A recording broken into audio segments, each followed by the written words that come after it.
My Lords, it is a peculiar honour to have a chance to pay a tribute to a great man in this House today. His was a historic life. History will record that the 99 and 10/12 years that he spent on the planet were ones of spectacular improvement in the lot of humankind.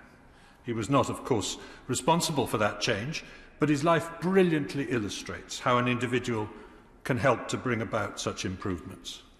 The very informality of his role was a great hurdle, but he turned it into a great opportunity.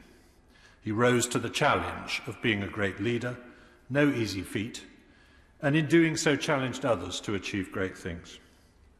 To come as a refugee from a broken family fractured by assassination, exile and mental illness, and to create a golden family of his own through a love match that lasted nearly 3/4 of a century was remarkable enough.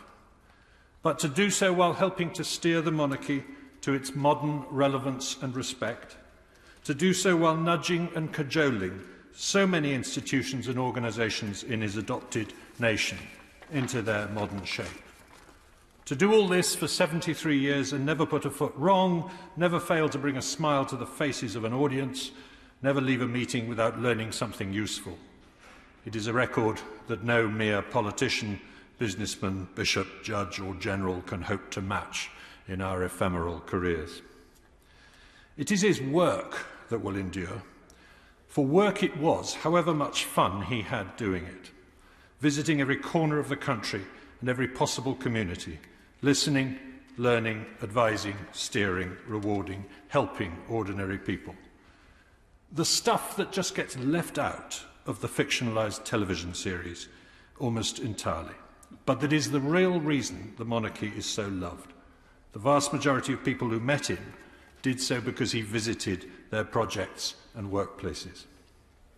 When I gave the Prince Philip Lecture at the Royal Society of Arts 20 years ago, he chaired the question session after, and a long continuing conversation over dinner, cutting through platitudes and banalities to get at the substance of disagreements and fan them into flames.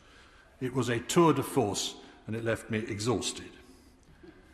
My Lords, I can now reveal that 4 years ago, with the kind help of the Lord Speaker, Lord Lawson and I smuggled Prince Philip into this building for lunch with James Lovelock, the inventor, who is still alive today at the age of 101.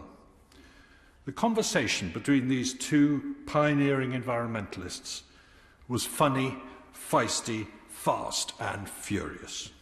The topics ranged from radiation physics to barbecue design.